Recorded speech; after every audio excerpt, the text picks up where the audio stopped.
Χαίρομαι πάρα πολύ που παίρνω τηλέφωνο, παρόλο που περίμενα 22 λεπτά στην αναμονή να ακούμε, συγχωρείτε, μπουρδολογίες και βλακίες και ασάφειες. Κατάλαβες! Φυσικά. Αλλά εντάξει, τώρα λίγο Ραπτόπουλος το ξέρουμε, το παιδί με τα ακουστικά δεν το έχω ξαναδεί, δεν ξέρω. Το παιδί με τα γυαλιά που μοιάζει με το Χάρι Πότερ είναι Παναθηναϊκός, είναι καλό παιδί, όπως συμπαθώ. Χατζηνάκος, φοβερός από πάντα. Ωραία. Ήταν Άρης μέχρι που τον ορμήξανε. Πάμε, συνεχίζουμε. Βάλε.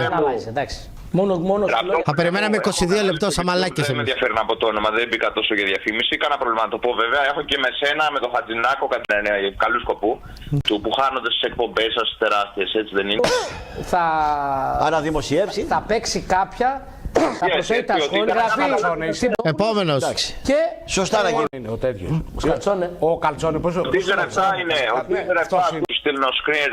Για να πιάσει δουλειά. Ο παδί του Άρη λέει θα ήταν. Πάμε εγώ από την Κρήτη τηλεπάντα λοιπόν. 70-30 πες και Γάμο το σπίτι, πόση ώρα μιλάς? Μοιρασμένη. Ολυμπιακή παίρνει να μην έχει Παναθηναϊκό. αεκτζίδες. Οι Παοξίδες Εμένα που έχουν σύνδεσμο. Πού λες στην αγορά Κρήτη αρκετό. Λένε οι Παοξίδες. που το παίζουν με Είναι το Ολυμπιακό Σπάουκ. τους φάγαμε στη μάπα 300 δεν υπάρχει. Αλλά παίζουν 5 στατιστικά ρε Χατζηνάκο. Εσύ που παίζεις πολύ καλή μπάλα φυσικά. Εγώ Εννοείς θαυμάζω. ο Παοξής για να. Στατιστικά ρε Πιο Χατζηνάκο. πίσω, όχι. Ολυμπιακό Άμα μιλήσεις γενικά δεν θα έχουμε πάρει τροπές και τράβαλα. Με έχετε νευριάσει, μισή μου λέτε πίσω, οι άλλοι μου λέτε 10 λεπτά πιο μπροστά. Τι να, πείτε μου να σας γράψω στον μπούτσο μου τώρα όλους. Ότι το ντέρμπι Ιωνίου είναι Συγχωρεί. Θέλαμε τους παουτίδες, τους φάγαμε στη μάπα 300 δεν υπάρχει. Αλλά παίζουν 5 στατιστικά ρε Χατζηνάκο. Ωραία, μείνω, πες το. Δεν γίνεται αυτό το πράγμα. στα πρωταθλήματα. Για τώρα λένε οι Παοξίδες. Για τώρα. Τα τελευταία 10 χρόνια. Ο ΠΑΟΚ τα τελευταία. Το είπε και ο Καράπαπας. δεκαετία. Πάω και είναι.